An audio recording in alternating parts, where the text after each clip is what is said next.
me equivoco, la última estábamos explicando la carga térmica por producto. Y esa carga térmica por producto tenía varios componentes, ¿se acuerdan? Era para... La más completa era cuando nosotros teníamos... A ver, por favor.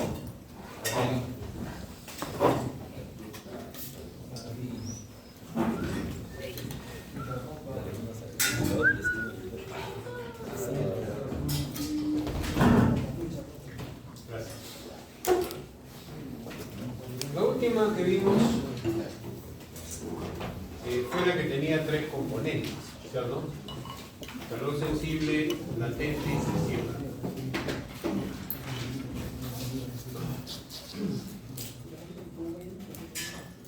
Y hay una comunicación de parte de la directora, delegado.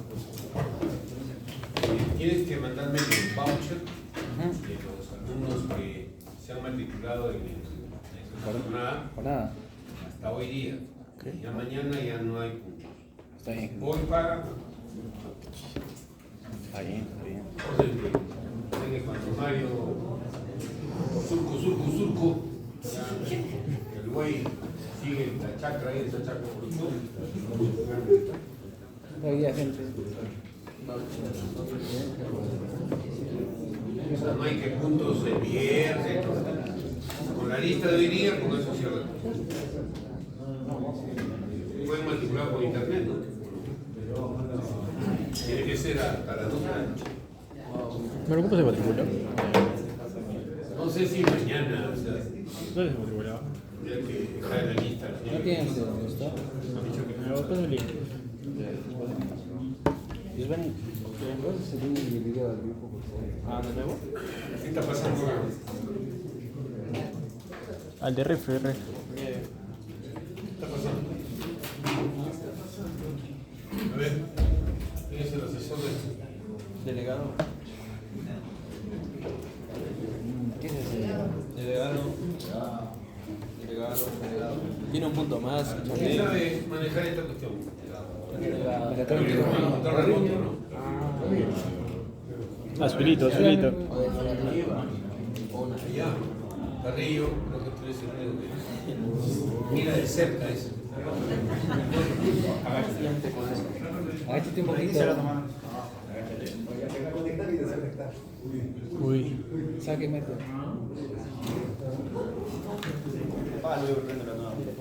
Sí, de repente lo pagas, lo prendes. Ya, mientras que Carrillo está haciendo su trabajo, Mario me comunicó en la mañana que se está perdiendo el encanto de la jornada y hay pocos matriculados y todo lo demás.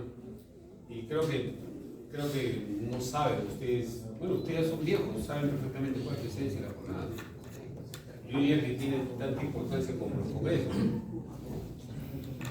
Y ahorita, la forma como nos evalúan en las empresas, todo lo demás, no es tanto por conocimientos, ¿no? Le van a medir las habilidades blandas. He visto ahí que tienen buenas conferencias, ¿no? Entonces, bueno, algo se rescata de eso, ¿no? Tantos números, tanta situación, no es todo eso, ¿no? Y es la única escuela que tiene este tipo de jornada, tendrían que aprovecharse. Claro, no sé, con el precio ese se exagera, ¿no? ¿Cuánto están cobrando? 70. ¿Cuánto? 70 soles. 20 dólares. Claro, está acá. Más barato que el año pasado. Hemos hecho 10 soles de descuento. Como la. Estaba 140. No. 60 soles, ¿cuánto? 60 soles, ¿cuántos son? Son 4 cervezas, una hijo. Nada. Una jarra, un paquete donde van ahí. Con el foco rojo no alcanza ninguna jarra.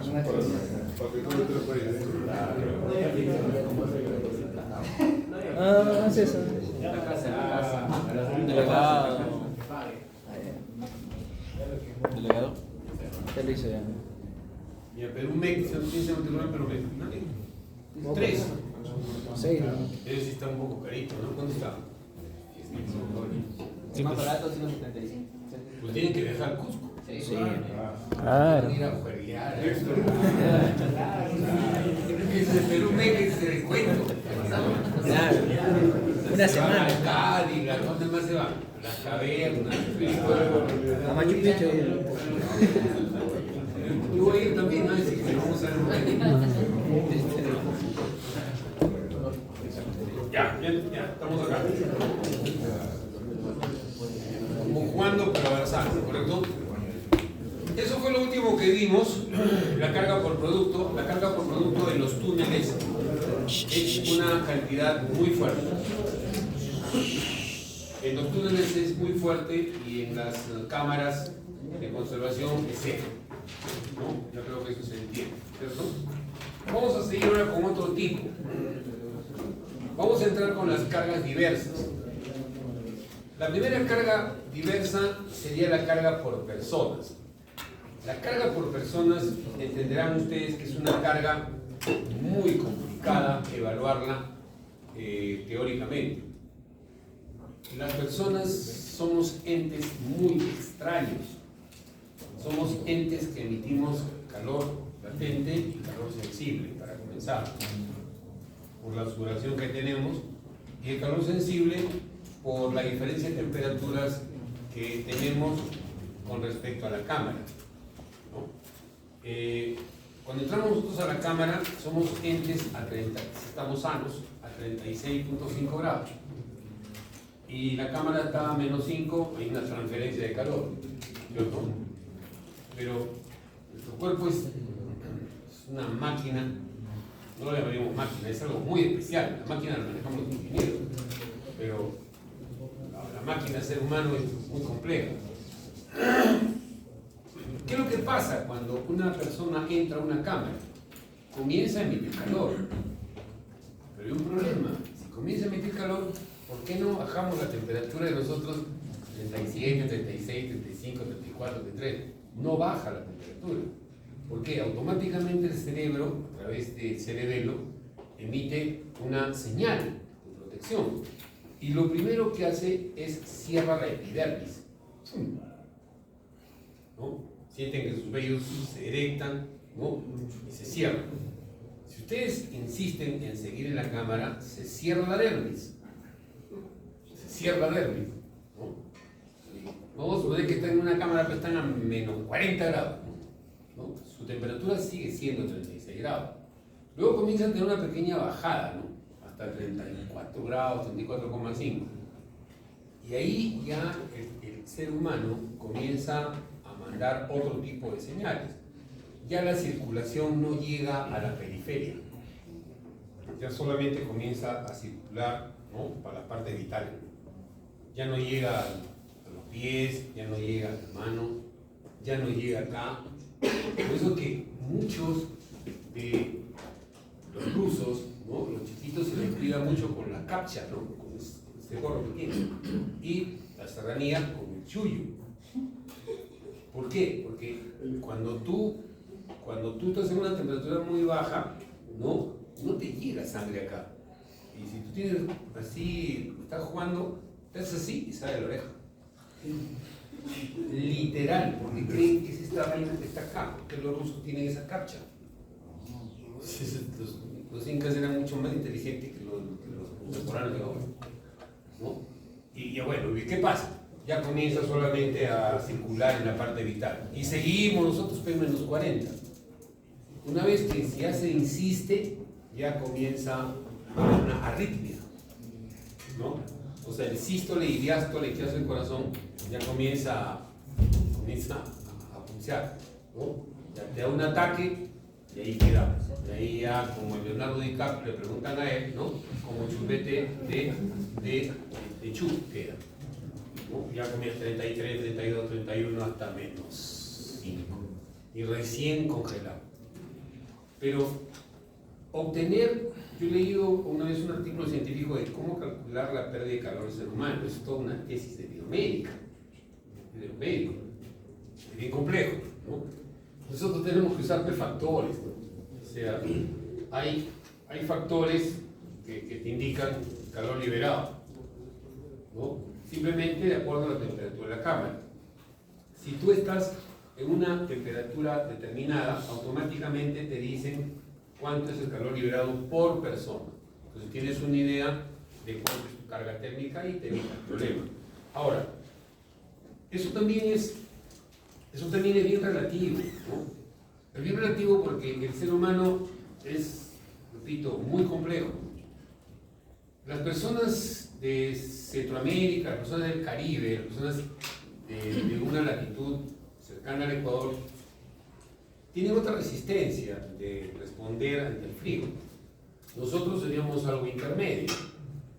Y las personas nórdicas, ¿no? O las personas que están muy hacia la Antártida, ¿no? Muy al sur, también tienen otra forma, ¿no? O sea, por ejemplo, para un caribeño, una temperatura como la de Arequipa ahorita, ¿no? Es un frío terrible. Para nosotros es normal, ¿no? Nunca me canso de contar esa anécdota que nos pasó cuando estudiábamos la maestría con los rusos. Casi la mayor parte eran profesores. Recién comenzaban las clases a las 8 de la noche, acababan a las 10:30, 11. Y se dictaba con retroproyector, con micas, no había entrevistaba ahí, ¿no? Entonces uno trataba de acercarse ahí a la mica para lo más cerca posible, porque tampoco no era mucho, ¿no? La cosa es que cuando salíamos, junio, julio, la temperatura en Arequipa es 11 grados, tampoco no es descomunal. Nosotros salíamos que nos matábamos de frío y el ruso salía y decía, qué fresca que está la noche. Coño, pero el que nos defecábamos de frío y el ruso, muy gordito, ¿no? Con manga corta. Ah, está fresca la noche. Claro, que para ellos 11 grados, y ahora están acostumbrados, dice que en Moscú baja a menos 25 grados en el invierno y en el verano sube a 40, es una ciudad bien rara. ¿No? Nos contaban que es así, ¿no? O sea, en el verano es un verano muy fuerte, en el invierno es recontra crudo. Y en la Siberia llega a menos 60. Ellos tienen una línea férrea, fíjense su cálculo que tienen que hacer de kilómetros, ¿no? Que se van hacia el norte de Siberia. O sea, y dice que cuando es invierno se llega a contraer algunos kilómetros. Claro, son como 6.000 kilómetros lo que tiene, ¿no? Se logra contraer, claro, ellos lo tienen por partes, ¿no? O sea, contracciones. Imagínense el cálculo que tienen que hacer, porque los cambios de temperatura son muy fuertes, ¿no? Volviendo a esto, el cálculo por personas es un cálculo muy complejo, ¿no? Y hay que conseguirlo con esa tabla. Ahora, también hay cálculo por envase, que vamos a ver después. También hay cálculo por carga por iluminación. Esa ya es muy más fácil, ¿no? Porque la iluminación emite, por ejemplo, estos focos tienen una potencia lumínica que más o menos es equivalente a la potencia calorífica que pueden emitir. Entonces, multiplicamos el número de focos, la potencia de cada foco, un factor de conversión para unificarlo, porque eso está en BTU por hora, y por el tiempo de encendido, entonces no hay mayor problema con esa carga, ¿no? Solo decirles que la iluminación en cargas, en cámaras frigoríficas, son fluorescentes especiales, son fluorescentes que son a prueba de humedad, ¿ya? Porque si no se queman. Y ahora todo se usa en LEDs. Por eso que van a ver que cuando calculemos en el software todo lo concerniente a esta carga, te sugiere un factor, ¿no? Te sugiere un factor, pero dice que ese factor ahora hay que tomar ligeramente hacia abajo, porque como ustedes saben, los LEDs tienen una potencia de consumo muy baja, pero una iluminación igual que la que emiten los focos radiantes, ¿no? Entonces tenemos menos emisión de calor y tenemos más iluminación. Antes se trabajaba un factor de diseño. ¿Cuántas veces he trabajado yo ese factor? Híbrido. Se trabajaba 2 watts por pie cuadrado, ¿no? O sea, una loseta de 30 por 30 pie cuadrado, y estaba 1 watt lumínico. Tú sacabas el área y tenías cuántos watts tenías que poner de focos, ¿no?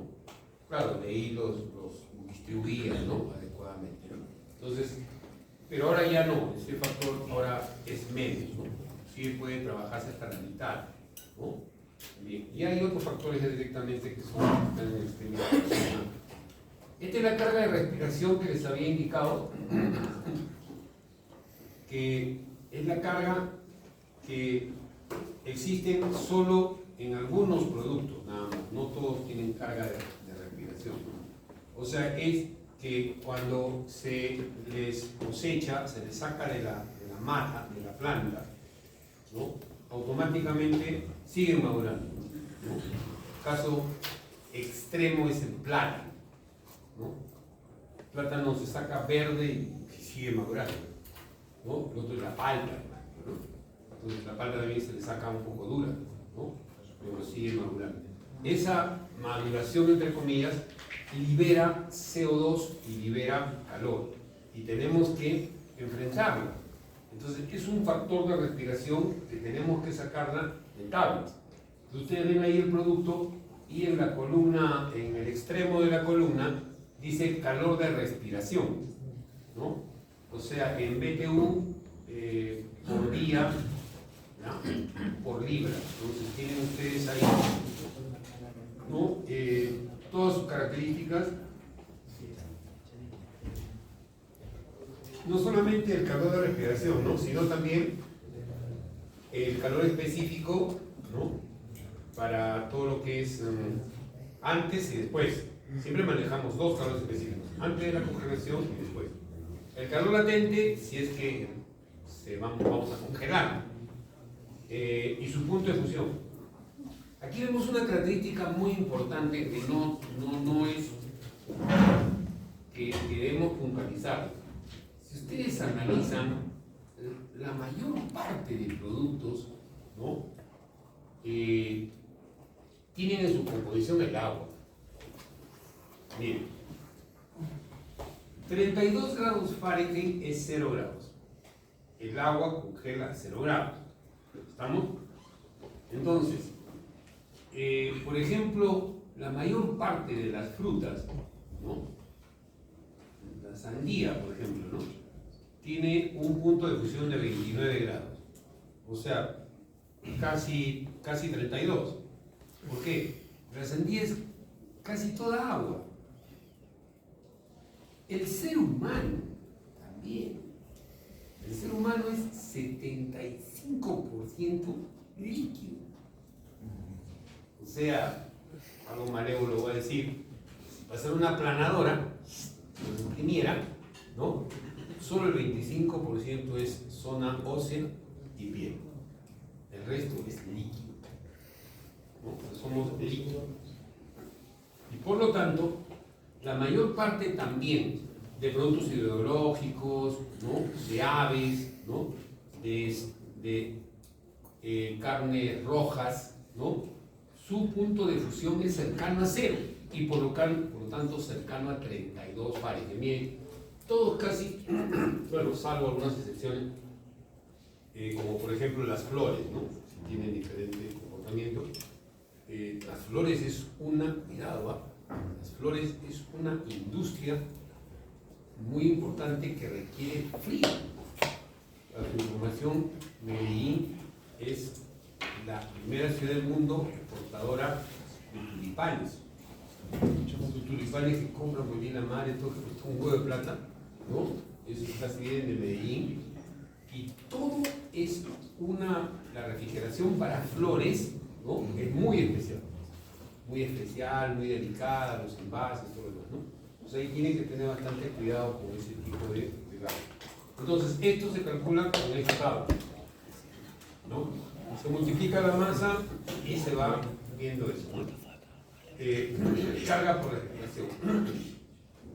La carga por motores, le dije, es la única que no se puede saber antes. Es obvio que si nosotros estamos calculando la carga térmica, pues ya no sabemos qué equipo va a ir ahí. De lo demás sí sabemos. Entonces, eso va a ir después como un porcentaje adicional, ¿no? Pero si conociéramos en el recálculo, hay algunas recomendaciones, no solamente para refrigeración, sino también para aire acondicionado. Dice motor en carga bola, motor solo, perdón, carga sola, motor solo, ¿no? O sea, es muy simple. Para una cámara frigorífica solamente tenemos el caso 2, que significa que el motor y el ventilador están dentro de la cámara, ¿no? Entonces, ¿qué hay posibilidad de que el motor esté afuera? Sí, eso es cuando tengo extractores de aire para ventilación y para aire acondicionado, ¿no? No es el caso de una cámara, no va a haber un hueco, pues, ¿entienden? Pero en aire acondicionado sí. Entonces, por eso son esos casos, ¿no? También. Entonces, ¿cómo se calculan? Igual, ¿no? Número de motores, la potencia del motor, ¿no? Si conociéramos. Luego hay un factor de conversión, porque sabemos que todo tenemos que uniformizarlo a BTU por día. La carga por envases. Bueno, ya conocemos los envases, ¿no? Pueden ser de cartón, de plástico. Los envases también son los arriostres. O sea, eso que ven ustedes cuando han ido a Macro, cuando han ido a eso, ¿han visto unos tremendos anaqueles? ¿No? Eso también se da en las cámaras, ¿no? Por ejemplo, en la cámara de Gloria, la que hay en Tingo, ¿ya?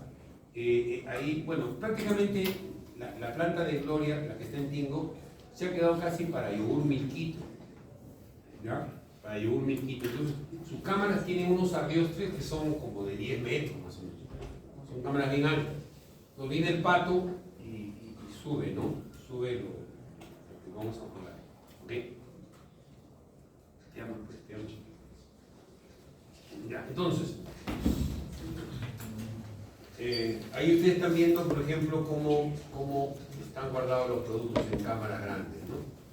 Esto que está acá es hierro, normalmente es un ángulo ranurado de Excel. Eso tiene una carga bastante importante, ¿cierto? Todo eso hay que calcularlo también, ¿no? Entonces tenemos algunas densidades, algunos calores específicos de algunos materiales, ¿no? Si ustedes tienen algún material especial de su envase, entonces tienen que hacer un cálculo, pues, ¿no? De más o menos su densidad para saber cuánto es la masa que tienen, ¿no? Ahí vemos diferentes tipos de envases, miren. Ahí vemos el evaporador, ¿no? Y los diferentes tipos de envases. Todos esos envases consumen carga. Todas esas luces, ¿no? Consumen carga. ¿Ya? Todo es carga. ¿Cuál sería la fórmula? Bueno, número de envases, peso por envase, calor específico por delta de T. Estoy aplicando una fórmula, ¿ya? Y también hay un factor de rapidez de enfriamiento, ¿no? Que normalmente lo podemos considerar como 1, a menos que el producto sea muy especial donde tendríamos que hacer una prueba para cambiar. Les había hablado algo ya sobre la carga por fermentación, ¿no? Esta es una carga que ya es solo muy específica. Es una carga que se presenta solo cuando se producen licores, básicamente cerveza, ¿ya? Pero también para vinos, también para piscos. Pero en el caso de la cerveza es algo natural, ¿no? En el caso del vino, de los piscos, del tequila, del vodka, del gin, de todo lo que es también el macerado de manzana, no me acuerdo ahorita cuál es el nombre ese, ¿no? Bueno, está en la liga. Sidra, ¿sí? Sidra, tragos, ahí están, ¿no? Tienen esta carga por fermentación es regulada. En el caso de la cerveza, repito, es por naturaleza, ¿no? Va a fermentar produciendo una gran cantidad de calor, ¿no? Por eso hay que trabajar con estaciones especiales. O sea, no basta que nosotros almacenemos la cerveza para que se fermente con una determinada temperatura, no basta. Si ustedes tienen toda esta sala llena de cerveza, como era en primera fermentación antiguamente, o sea, era prácticamente hasta más de la mitad, como una piscina, ¿no? Llena de mosto, ¿no? Y después se pone cerveza. Solo cerveza cuando ya está terminada, ¿no? Entonces ustedes la tienen y la cámara está a 8 grados, 8 grados la temperatura. ¿No? Eso no sirve, no basta, ¿no? Internamente tenemos que meterle unos serpentines, ¿no? Que normalmente se pueden hacer con etanol desnaturalizado 25%, también se puede hacer con salmuera, no se le puede meter un tubo de amoníaco, por supuesto, ¿no? Se pica algo y malogra todo, 720 litros ahí, 72 mililitros. Entonces, esas tuberías que van al centro de la masa quitan el calor por fermentación. Pero ese es un cálculo, repito, ya muy especial, ¿no? Si trabajaran en una cervecería, eso lo van a tener en cuenta. Justamente ahí están los esquemas que es parte de la elaboración de cerveza. Una vez que se ha sumado todas esas cargas, entonces hay que aplicar un factor de seguridad, ¿ya? El factor de seguridad abarca alguna posibilidad de riesgo de algunas cargas que no hemos considerado, sobre todo las cargas por motores, ¿no? Yo no les aconsejo que el factor de seguridad sea superior al 10%, porque estarían ustedes de repente sobredimensionando las cargas, siempre y cuando hayan hecho su trabajo, digamos, bastante meticuloso, ¿no? Se han seguido todos los procesos, no tienen por qué agregar más allá del 10%. Eso depende del método de cálculo que ustedes han empleado para calcular la carga técnica. Por ejemplo, ustedes son, no sé, quieren poner una cámara, miren cómo le quitan la chamba, ¿no? Ustedes quieren poner una cámara, entonces ustedes van a Frío Mercantil, van a Ramos o sea, donde está Colimpor, Frío Mercantil, la tiene una secretaria, ¿no? Dice, ¿qué desea? Necesito una cámara para zanahorias, qué sé yo. ¿Para dónde? Para Ica, listo, Ica, para la temperatura, ¿no? Tiene una tabla. ¿Y de qué tamaño quiere? Tengo de 5 por 3 por 2,5 de alto, ¿cierto? Y automáticamente dices, este es el equipo y todo lo demás. Entonces, ha llenado una fichita, todo lo demás, ha hecho un cálculo de carga térmica rápido, volátil. Cuando hacen de esa forma, sí le sumen hasta 30% de factor de corrección, ¿no? Lo cierto es que agarran y dicen, este es el equipo que usted tiene que comprar, hay un semihermético, mira, acá está el evaporador y le vende todo. Hasta la tubería, ¿no? O sea, prácticamente está haciendo un cálculo de ingeniería volátil, ¿no? Rápido, ¿no? Pero así funcionan muchas cosas, ¿no? Pero atrás de eso, pues está todo lo que he visto. Bien. Acá tengo que diferenciar algo, por favor, denle mucho cuidado. Toda la carga térmica se ha trabajado para 24 horas. Acuérdense que está en BTU por día. Mucho cuidado. Ese valor que ustedes han aumentado al 5%, el 10%, no es la carga térmica horaria de diseño. No. Es el volumen de calor que se debe extraer por día. Pero el día en refrigeración nunca es de 24 horas, eso lo saben desde termodinámica 2. El día va a depender de las horas que yo le separe para el deshielo. Entonces, ese es el momento en el cual ahora ven esa fórmula. Dice, carga total del calor, lo que ustedes han obtenido, ¿correcto? Pero la dividen entre el tiempo de funcionamiento del equipo. Ese es el momento de dividir entre 20 o entre 22. Y el resultado ya es BTU por hora de diseño, que puede ser en kilocal por hora, kilocal se llama también frigoría, ton, ¿no? O kilowatt, ¿no? Lo que ustedes quieran. Ese recién es el de diseño. ¿Ya? Así que tienen que tener mucho cuidado. Ese todavía no es, ¿no? El anterior todavía no es la carga horaria, ¿no? Es solamente la carga de volumen por día.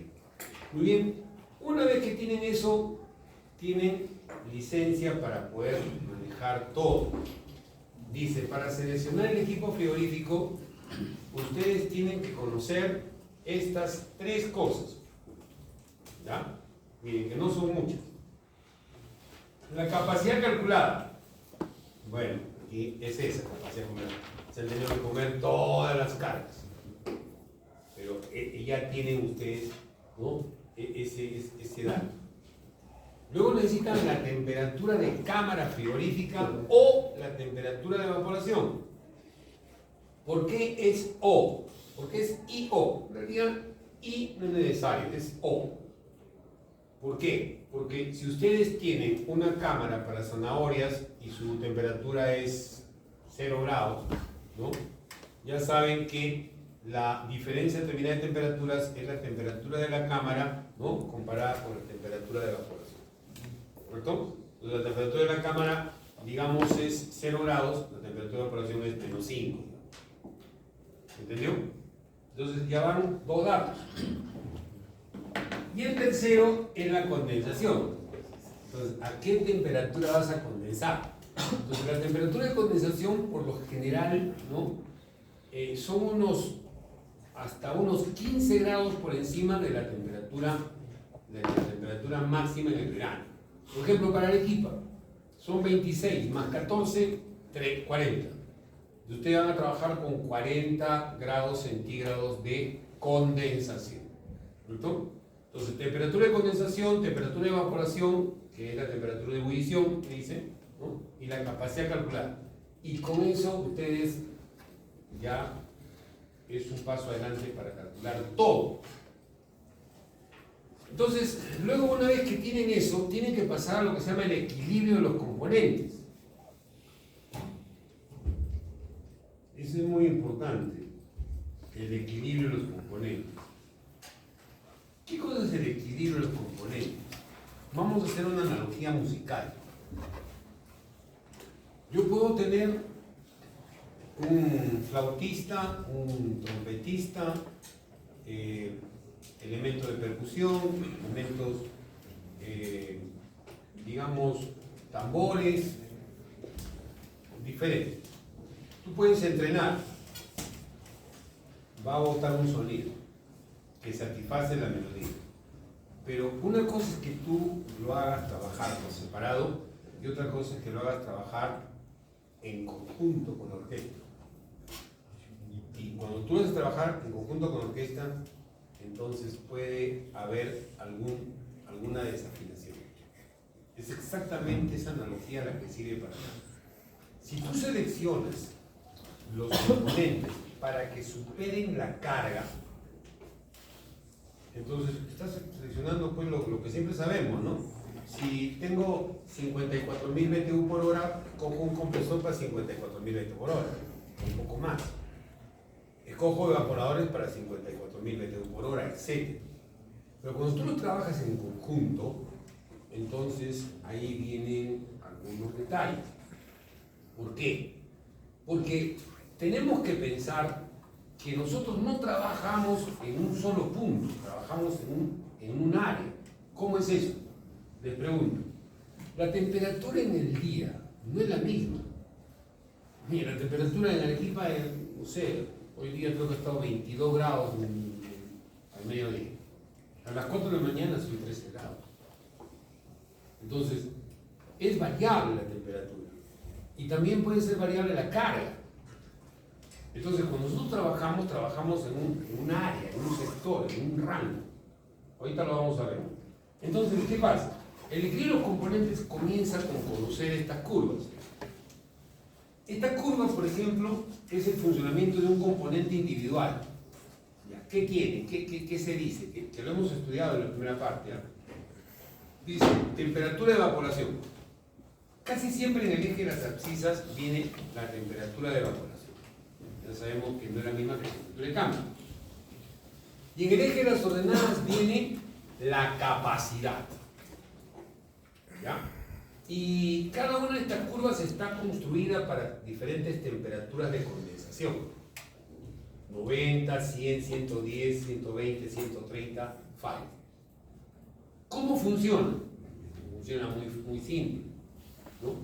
Ustedes tienen, por ejemplo, una temperatura de evaporación de 30 Fahrenheit, pero con una temperatura de condensación de 90, entonces el equipo le da 85 litros. Pero este mismo, si trabajara con 130, le da menos. ¿Se dan cuenta? Si ustedes cambian la temperatura de evaporación, va a cambiar todo el contexto. Eso lo habíamos inclusive hasta calculado en la primera parte. O sea, les dije, si nosotros trabajamos un equipo en un clima como el de Arequipa, nos da una capacidad. Si el equipo lo damos a Puno, nos va a dar más, porque su clima es más frío. Si el mismo equipo lo damos a Hilo, nos da menos, porque sus condiciones son más altas. Y así, ¿no? Entonces, el comportamiento que nosotros tenemos ahí es el componente, por ejemplo, para un compresor. Ahí está, ese es un compresor. Entonces, aquí viene la pregunta, ¿no? ¿Quién me da esas curvas? Esas curvas me las da el fabricante. Entonces, tenemos que ver un ejemplo de cálculo. Entonces, el fabricante me puede dar la curva de frente y en algunos casos me da una tabla y me dice, mira, yo te vendo este compresor, pero te va a dar tantos BTU por hora si lo haces trabajar con esta temperatura y con esta temperatura de cámara y con esta temperatura de condensación. Mientras más alta es la temperatura de la cámara, me va a dar más. Mientras más baja es la temperatura de condensación, clima más frío, me va a dar más. Pero eso están viendo el comportamiento de la curva, ¿correcto? Entonces, eso, cuando se quiere hacer un balance del sistema, tenemos que conocer las curvas y los componentes. Ahora, ustedes saben que los fabricantes venden compresores y condensadores en un solo paquete. ¿Cómo se llama eso? A ver, me está conversando. ¿Cómo se llama? El de negro. ¿Cómo se llama? Está distraído. ¿Cómo se llama cuando se venden las dos juntas? Unidad condensadora. Muy bien, UC, unidad condensadora. Entonces, los fabricantes nos ofrecen unidades condensadoras. Entonces, esta es una curva ya combinada entre el funcionamiento del compresor y el funcionamiento del condensador. Eso es la misma curva anterior, muy parecida. Si no, ya está unificada, ¿correcto? La pregunta es, ¿y si tengo por separado? Entonces tienes que tener la curva del condensador y la curva del compresor, ¿no? Y tienes que unificarlas, ¿no? O sea, se va superponiendo las dos y se va sacando el promedio para que tengas la combina de ambas, ¿no? Si quieren un detalle más, el título 11 del Stoker es el único libro que tiene la forma como combinar esa curva, ¿no? Es una superposición de curva. Y ahora, bueno, ahí está la unidad condensadora, ¿no? Bien. ¿Y qué pasa con el evaporador? El evaporador se juega otro partido. Bien, el evaporador tiene una pendiente que es contraria, es negativa. Siempre tengo la temperatura de evaporación en el eje abscisa. Siempre tengo la capacidad en BTU por hora, siempre. ¿Correcto? Pero ahora, dependiendo cómo es la temperatura de entrada del aire, o sea, esto es evaporación y el otro sería cámara. Dependiendo de la temperatura de la cámara y dependiendo a qué temperatura de presión tengo, yo tengo la capacidad, pero tiene una pendiente negativa el evaporador. O sea, mientras más grande es la evaporación, ¿no? Para una misma temperatura de entrada, la capacidad va disminuyendo. Entonces, estas curvas, después el sábado les voy a hacer un ejemplo de cálculo de cómo se hace un balance. Para eso necesitamos datos, ¿no? Datos del fabricante. Acá estamos viendo la teoría. Entonces, cuando ustedes quieren hacer un balance, se tiene que cruzar ambas curvas. Entonces, ustedes tienen que cruzar, por ejemplo, una unidad de condensación para 85, 95 y 105 de temperatura de condensación. Y la están cruzando con evaporadores de temperatura de fría de 30, 35, 40. Siempre tengo capacidad en ordenadas y evaporación en abscisa. Entonces ustedes están viendo que aquí se presenta un rango, una zona, un sector que está pintado en amarillo, ¿correcto? O sea, ¿qué te dice? de que el sistema te puede dar desde 20.000, que es lo más bajo, hasta 30.000, que es lo más alto. Siempre y cuando trabajes entre temperaturas, digamos, de 16 grados de evaporación hasta 26 grados de evaporación, ¿no? O sea, miren, yo tengo aquí que entre 16 y 26 grados, yo puedo tener de 20.000 hasta 30.000, dependiendo que la temperatura de condensación esté entre 85 y 105 Fahrenheit. ¿Ya? O sea, siempre se trabaja en una zona. Ahora, el punto central, este punto, es el punto de equilibrio, pero para carga promedio. Nosotros tenemos que apuntar a este equilibrio. Este punto de equilibrio tiene que superar tu carga calculada. Eso es obvio, ¿cierto? Pero cuando tú haces el equilibrio de los componentes, estás viendo hacia dónde te puedes retirar hacia la izquierda, hacia dónde te puedes retirar a la derecha, cuál es la capacidad mínima que te puede el sistema, cuál es la capacidad máxima. Entonces tú te mueves en esta zona, ¿no? Entonces tú como diseñador sabes que tu equipo te puede dar como máximo esto, ¿no? Te puede dar como mínimo esto, obviamente dentro de los rangos de la temperatura de evaporación, ¿no? Entonces el balance te permite tener un control exacto de toda la carga calculada, ¿correcto? Bien, para que entiendan, ¿correcto? Entonces, vamos a ver la selección del equipo frigorífico, ¿no? Una vez que tenemos esto, ¿no? Ya todo comienza a seleccionarse, todo, que no es poca cosa, ¿ya? El primero es la selección del compresor. Tenemos que decidir, como sabemos toda la teoría, bueno, compresor hermético, semihermético, ¿qué decir? Ah, el sistema tiene amoníaco, no hay decisión, tiene que ser abierto, ¿no? Compresor hermético tiene limitación con la potencia, a menos que uses un maniobro de Danfoss que te vienen herméticos hasta de 60 caballos, ¿no? Pero normalmente cuando tienes tú ya compresores más grandes, ya no hay herméticos, que tienen que ser semiherméticos. Y una cosa que no les he dicho cuando hemos trabajado compresores, ¿no? Se lo digo ahora, ¿no? También hay que saber ya conocer qué tipo de compresores tenemos en el mercado, ¿no? O sea, en el mercado, Embraco es un compresor que te vende compresores para refrigeradora, chicos, herméticos, bola negra, ¿cierto? Y conocemos la refrigeradora. En nuestro medio trabaja mucho Bitzer, ¿no? Es una marca que es bastante, te ofrece compresores herméticos, semiherméticos. Pero herméticos no, semiherméticos y abiertos. Dorin, empresa italiana, te vende compresores que son un poco más grandes, reciprocantes de pistón, también te vende tornillos, ¿cierto? Entonces, hay compresores que son mucho más finos, Danfoss, danés, ¿no? Un Danfoss es como es un Audi, un BMW, ¿correcto? O sea, lo demás un Toyota, un Nissan, ¿correcto? Un Mazda, ¿no? Y luego tienes algunas situaciones también, Tecumseh en francés también hay. Las marcas que hay en nuestro país cuentan con los dedos de la mano, ¿no? Son marcas buenas. Las marcas chinas son calidad, ¿no? La verdad es que no conozco ninguna, no me acuerdo ninguna, hay un montón de chinos, ¿no? Pero en este tipo de situaciones yo les aconsejo eso, les aconsejo marcas que sean de respaldo. Y en controles, los chinos todavía creo que no se han metido. Los controles son Danfoss, ¿no? Es prácticamente hablar de Danfoss en refrigeración es hablar de Spirax Arco, Extra, Armstrong, TLV en vapor.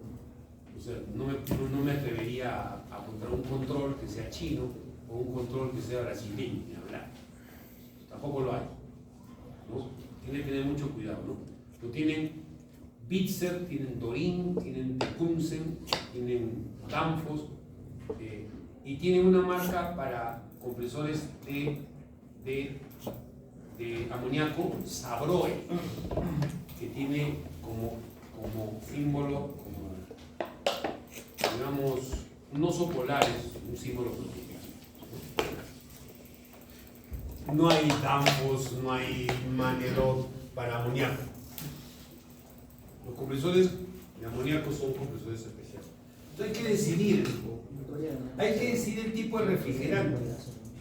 El tipo de refrigerante en nuestro país tampoco no es mucho problema, ¿no? Antes era el 502 para túneles, ¿no?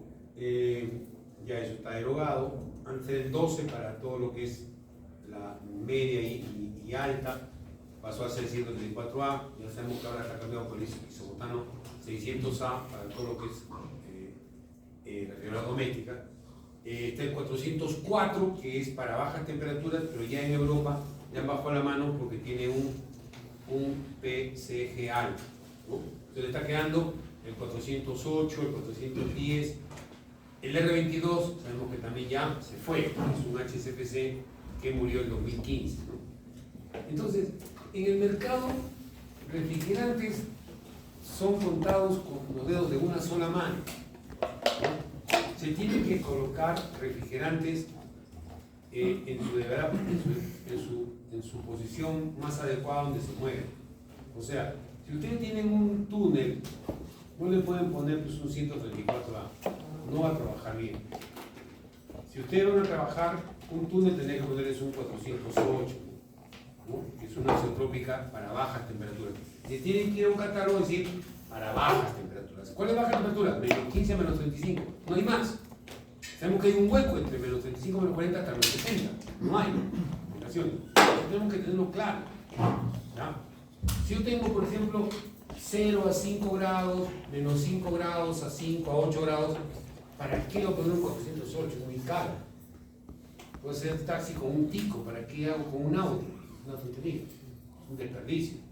Entonces, tienen que escoger esa refrigeración. En su proyecto tienen que sustentar esa partecita, ¿no? He escogido este refrigerante porque mi rango de temperatura es este. ¿Correcto? ¿Y el refrigerante de 1134? ¿El cuál? El refrigerante de 1134. 1134 dice mucho que está entrando en el mercado también, ¿no? Ese refrigerante es una olefina. Todo lo que son serie 1000 son olefinas. Es un refrigerante de origen americano, es muy bueno, está entrando en el mercado, pero es un poco costoso. Y para vehicular más de todo. los equipos. Porque dice que el mismo. Es que cuando tú me hablas de vehicular, eso depende, ¿no? Si tú trabajas un Chevrolet, un Ford, viene de producción americana, o una Jeep de producción americana, Compact, Cherokee, vienen con ese refrigerante. Pero si vienen de Asia, en la vida van a tener los olefinas, porque los asiáticos odian las olefinas. O sea, te vienen con otro refrigerante. Entonces, eso ya depende de la procedencia del vehículo en automotriz. Estoy hablando pero el sistema es el mismo, Inge. El sistema es el mismo, Inge. Porque yo he visto que. El sistema es el mismo, lo que cambia solamente es el refrigerante. No, claro, o sea, le decía porque, digamos, yo he visto que en mi carro, que hemos puesto refrigerante era 134, y el mío me ha dicho, no, hay que cambiarle a 134. Y yo pregunté, no le dije, no hay ningún problema de que sea refrigerante, el aceite, algo. Me dijo, no, todo es normal, todo es igual. No, parece que toda la teoría de refrigerantes no lo has entendido. Dale, si el refrigerante, el compresor y todo lo demás es de 100, de 1, 2, 3, claro, 10, me llaman, ya lo refina, y tengo una de 404. ¿Usted cree que va a trabajar bien la de 404 en el sistema que tiene 134? No. Si trabaja con compensación de presiones. Mientras que uno está con una propiedad acá, el otro está con otra propiedad. Claro. No puedes hacer eso. Si tú tienes ya un carro que tiene 1, 2, 3, el JF, que es olefina, eso no le puedes cambiar. Ese no tiene que poner. Si tú le acá sientes todo. De más de 134, ya con un poco de frío, comienza a pujar más. Algo de frío ya está. ¿Cuánto es? 250 soles una caja. ¿No? Te lo hace aquí antes de llegar a la Avenida de los Incas. ¿Correcto? ¿No? O sea, es así, ¿no? Pero no trabajan bien. Por eso le preguntaba, ¿no? Porque los técnicos dicen, no, es igual, dicen los técnicos. No es igual. Tú tienes que poner el equipo, tienes que poner. Ahora, el 12 con el 134, sí, siempre y cuando le chupes todo el aceite. Claro. Porque está hecho para el cambio. Pero también, si tú le dejas el aceite, lo jorobas. Tienes que quitar el mineral y ponerle POE. Le pones poliéster, normal, trabaja igual. Es compatible. ¿No? Inclusive le cambian el capilar. Selección de la unidad condensadora. Mucho cuidado, la selección de la unidad condensadora es cuando tienes unicamerales. Unicameral. Ustedes no van a trabajar con unicamerales, ustedes van a trabajar con sistemas centralizados. Sistemas centralizados son compresores aparte, con su condensador aparte. No necesitas un condensador para cada compresor, por favor, solo uno. Casi nunca son dos condensadores, uno solo. ¿Por qué?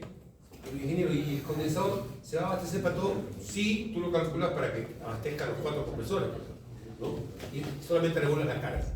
No te va a afectar más que tengas 4 compresores chiquitos que uno solo, no, con uno solo es suficiente. No se segmentan los condensadores. Ahora, la unidad condensadora es cuando tienes tu cámara y arriba por este tipo. O sea, lo sabes.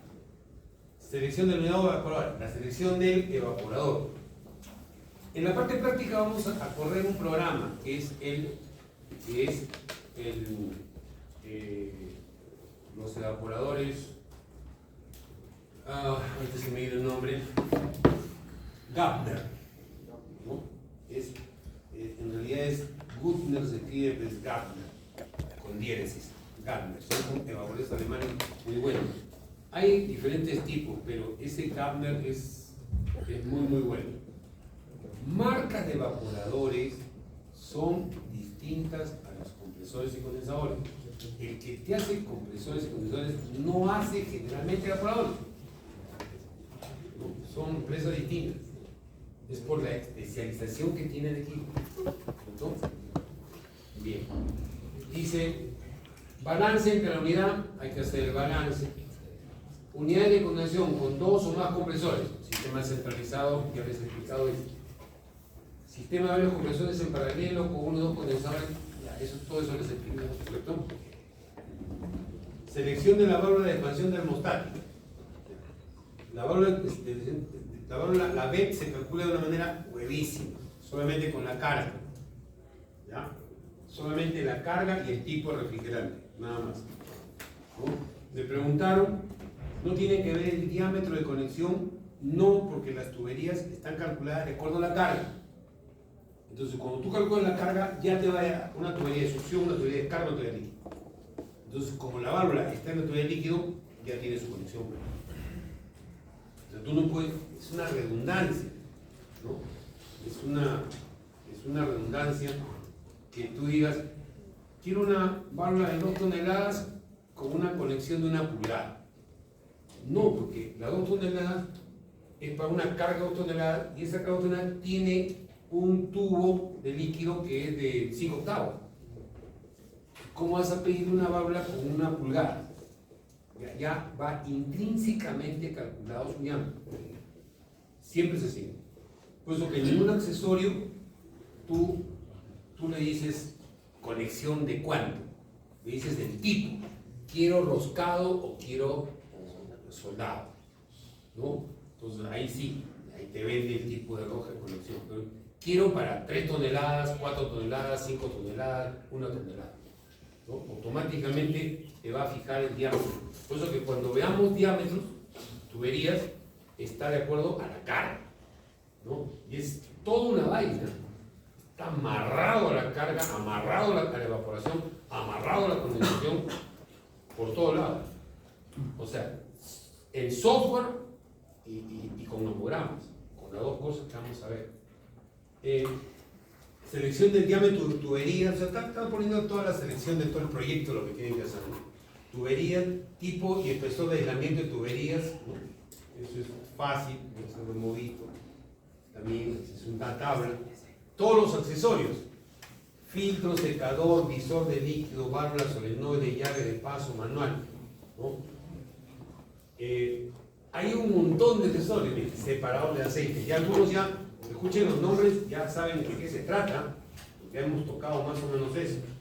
Filtro secador, visor de líquido, válvula solenoide, llave de paso manual, conocido, separador de aceite, conocido, acumulador de succión, conocido, botella antilíquido, botella recipiente, válvulas reguladoras de presión, ese es nuevo. Válvulas reguladoras de presión, de evaporación, de condensación, ¿no? Porque es el NBR y el NBL en dampers.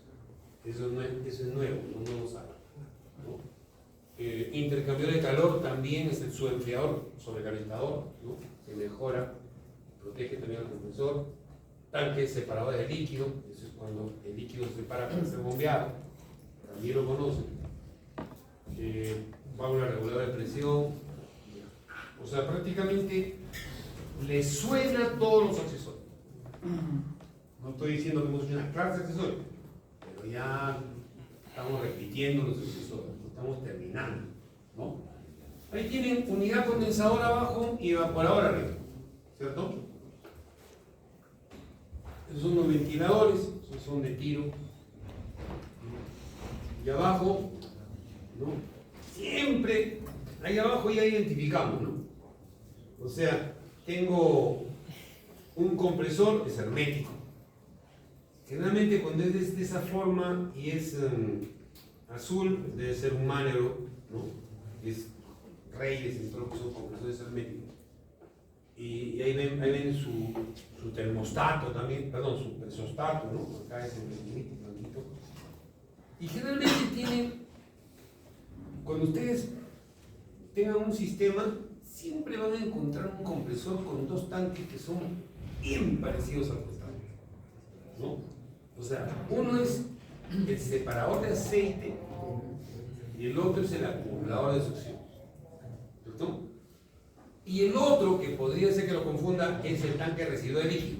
El tanque residual de líquido es bien fácil porque el condensador saben que va al tanque, ¿no? Pero en cambio, con estos dos sí se confunden, porque el compresor está acá y tiene acá, ¿no? Ladrón bueno, ladrón malo, ¿correcto? ¿Se cuenta?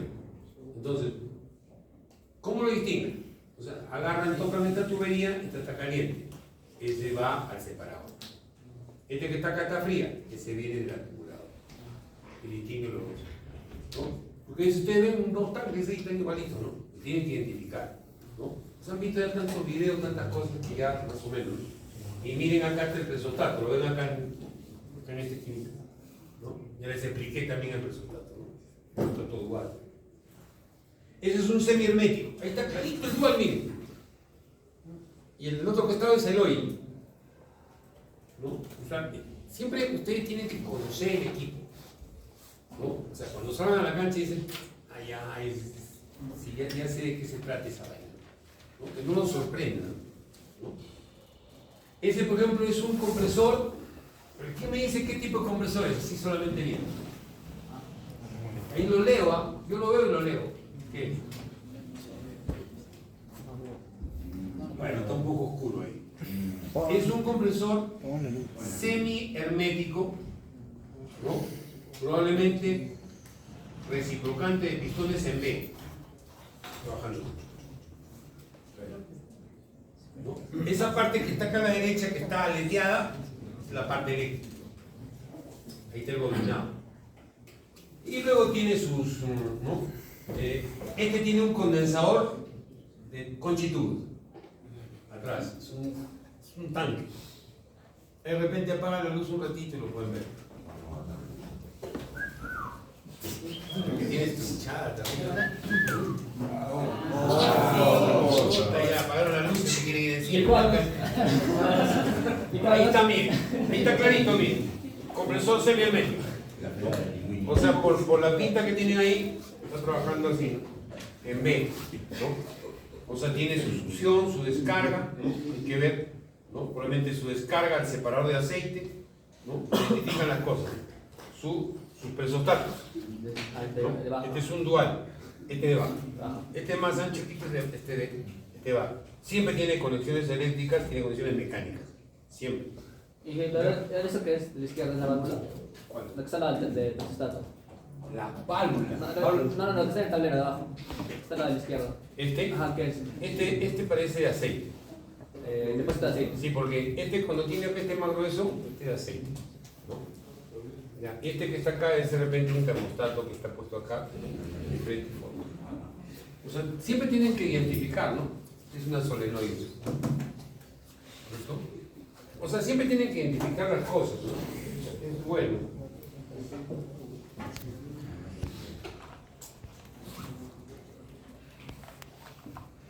Este es su condensador, esta es la parte del motor, la parte del compresor. tienen que identificar las partes. Ya, ahí está todo lo que le puse el sábado. ¿No? Eso, ya cada parte tienen que estar identificándola. Y estas son ya las últimas donde aparecen todos los accesorios. ¿No? O sea, lo único que les falta aplicar son las válvulas reguladoras, nada más. Eso hay otra ficha que se tiene que en otro lámina. Y ven, eso lo vende Colimport, ¿no? Bien, ahí también tienen que identificar diferentes partes, miren, del circuito. A ver, ¿qué parte es nueva? La KBL, la regulación de presión de aplicación. El presostato. Miren el presostato, cómo toma la azul en baja y cómo toma la roja. ¿La vieron? Está tomando acá, miren. Acá está tomando la azul y acá está tomando la roja. Esta que está acá es la descarga del condensador, ¿no? Y entonces acá viene la línea de líquido. Acá su filtro. La línea de líquido tiene un montón de chivas, un montón de accesorios, ¿no? Tiene su visor, su filtro, su válvula de bolas, ¿no? Su solenoide. Esa solenoide casi siempre trabaja con este sensor que está acá, ¿no? Con este que está acá, ¿no? Casi siempre trabaja con este. Esta es su válvula termostática, típica. Esta tiene, todavía no hemos visto, esta tiene válvula de compensador externo, ¿no? Eso está pendiente todavía, ¿no? Y ahí está todo, ¿no? O sea, comienzan ustedes a identificar las partes. ¿Okay? O sea, cada situación tiene que estar ya clara. Vamos a ver esto.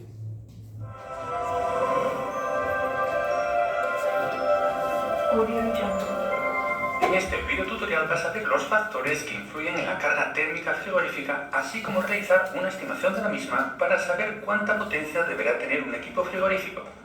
Mi nombre es Aurelio Cadenas y sin más, esto empieza. Cuando tengas que elegir un equipo de producción de frío compuesto por una unidad condensadora, evaporador, válvula de expansión, etc., será necesario que conozcas la potencia frigorífica que deberá tener para conseguir que en la cámara frigorífica se mantengan las condiciones de temperatura y humedad necesarias para la perfecta conservación de los productos en su interior. Eso está.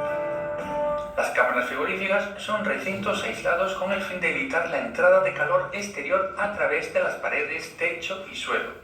No obstante, también hay otras fuentes de calor que contribuyen a que la temperatura dentro de la cámara aumente, así como su humedad relativa. Estas aportaciones de calor se pueden dividir en dos grupos. Por un lado están las aportaciones de calor debido a los productos, que comprenden el enfriamiento del producto, el calor de respiración y fermentación y el enfriamiento de embalajes y palés. Y por otro lado, la entrada de calor debido a la propia instalación, que comprende la entrada de calor a través de las paredes, techo y suelo de la cámara frigorífica, la entrada de calor debido a la renovación de aire de la cámara, aportaciones de calor de las personas trabajando en el interior de la cámara, la iluminación del interior de la cámara, la maquinaria dentro de la cámara, que engloba tanto a las carretillas utilizadas para el transporte de productos como los ventiladores del evaporador instalados dentro de la cámara frigorífica. Todas estas aportaciones de calor al interior de la cámara frigorífica reciben el nombre de carga térmica y deberás realizar una estimación de cuánto suponen en total, con la finalidad de saber la potencia frigorífica que deberá tener el equipo de frío para extraer todo ese calor y enviarlo fuera de la cámara, para así mantener las condiciones de temperatura y humedad relativa en su interior. A continuación te voy a ir describiendo cada una de estas aportaciones de calor. Generalmente la mercancía se introduce en la cámara a una temperatura mayor que la que hay en su interior. Para determinar la cantidad de calor que la máquina frigorífica deberá extraer de la mercancía para que su temperatura descienda hasta la temperatura de conservación, hay que diferenciar dos casos.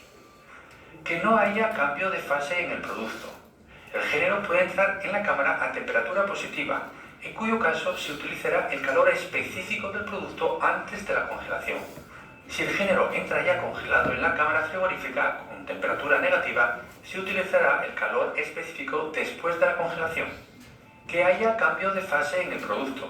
En el caso de que la mercancía entre en la cámara a temperatura positiva, es decir, por encima del punto de congelación, y se congele esta en su interior, el cálculo de calor a extraer deberá hacerse en 3 pasos. Paso 1. Calculas el calor que debes de extraer para descender la temperatura hasta la congelación. Paso 2. Calculas el calor necesario extraer para congelar el producto. Y el otro es el Y super. finalmente, el paso 3. Calculas el calor para descender la temperatura hasta la temperatura de conservación. Recuerda, como ya te dije durante el curso, que el calor que se debe absorber a un producto para su congelación es muchísimo mayor que el calor absorbido para disminuir su temperatura. Qué sencillo. Las frutas y vegetales continúan vivos después de la Calores cosecha y especiales. continúan su actividad metabólica durante el almacenamiento.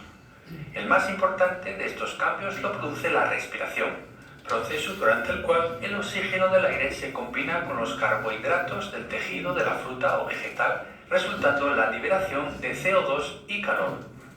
Este calor liberado debe considerarse como parte de la carga térmica del producto, cuando se mantienen cantidades considerables de frutas y hortalizas en el almacenamiento, y además depende del tipo de producto y de su temperatura de almacenamiento. Por otro lado, determinados productos liberan calor cuando se realiza su fermentación y por tanto deberá ser tenido en cuenta para determinar la carga térmica.